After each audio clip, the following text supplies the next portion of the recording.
Hi, this is Filmcamera.expert and I'm Dave Eadington, and today I'm going to show you the Pentax Spotmatic, which was a superbly manufactured Japanese camera, a single lens reflex camera made in the 1960s and the 1970s. Now, the great thing about the single lens reflex camera compared to the other cameras of that era was that it only had one lens. So the light came through the lens and onto the film, which you would expect, but the light could also pass through the lens to the viewfinder, which meant that you would see almost exactly the same image in the viewfinder that was being created on the film. In those days, many other cameras and previous cameras to this had separate viewfinders which didn't really allow for accurate composition. For instance, there were twin lens reflex cameras. Here's one, that's a twin lens reflex camera, and that camera has one lens for taking the photograph and another lens for viewing. Now, the camera has two basic components: the lens and the camera body. The lens can be removed from the camera body and different lenses can be attached to it. So it just unscrews like this.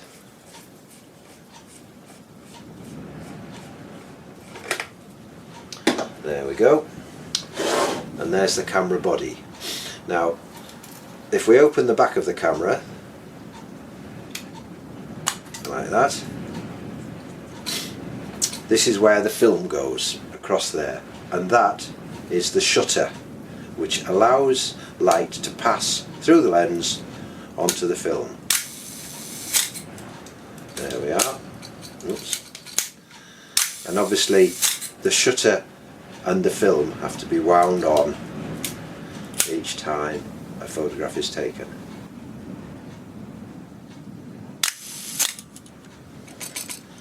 So on top here is a dial which allows you to select the speed of the shutter. That's how long the shutter is open for, the exposure time. So the shutter could be set at a 500th of a second, so it only allows light to pass through for 1/500th of a second, quite a short exposure. Or it could be set for half a second, so it is open for half a second, allowing much more light to come through the lens. Or it could be set for 1 second or even more, depending on how much exposure you wanted to allow to create the correct exposure for the scene you were photographing. It twists around like that, but as I say, we'll show this in more detail in the next video. Also on the top is a winder there, which just allows you to wind the film back into the canister when you've completed using that particular film. Okay, now at the front of the camera you can see inside there is a mirror. Now the purpose of the mirror is to take the light that passes through the lens and reflect it up into the viewfinder. The viewfinder, which has a prism inside and allows you to see from the back of the camera the same light that will be passing through the lens when the picture is taken.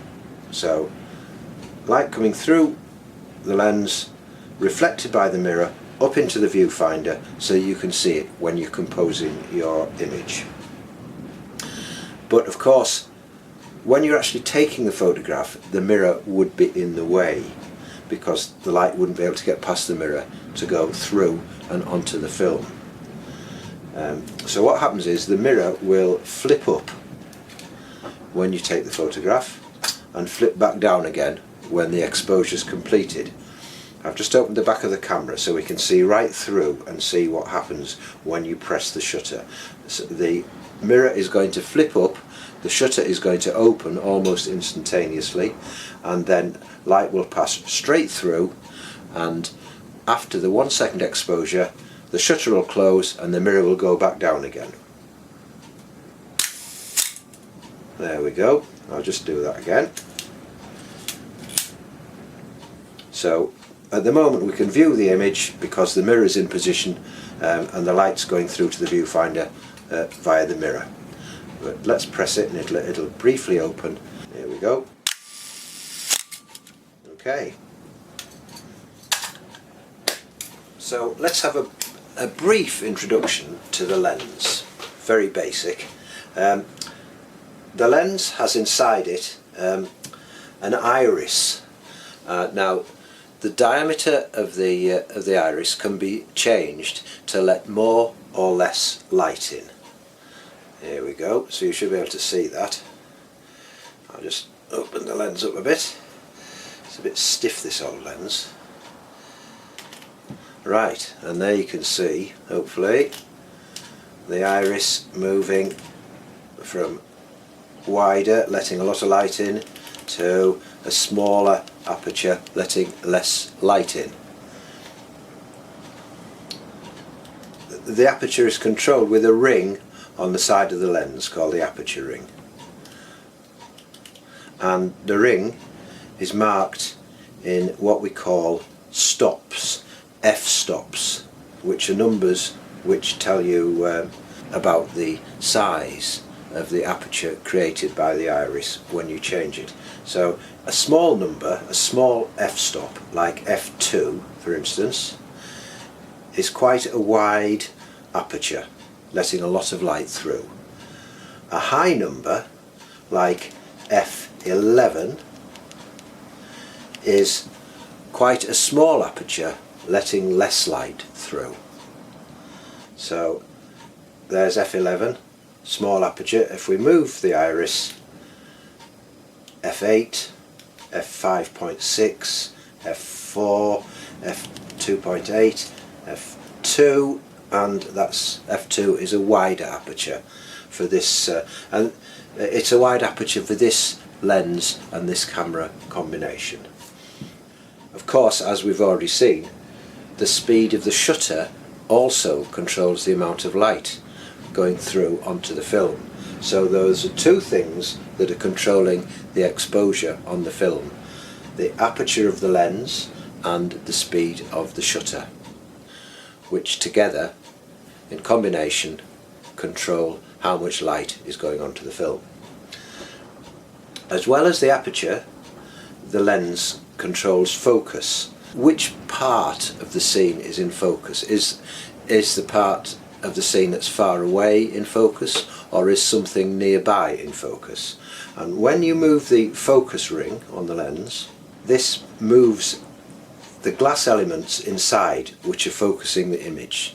The lens has several elements inside which are pieces of glass, little glass lenses that combine to produce the focused image on the film or in the viewfinder. Now there's a lot more to lenses than that, but that's the basics, and I will be doing a session on more detailed description of how lenses work as well. Put the lens back on, there we go, and there it is. A brief introduction to the Pentax Spotmatic. And I'll be doing more detailed videos on how to use the camera and more detailed videos on the way lenses operate. Thank you.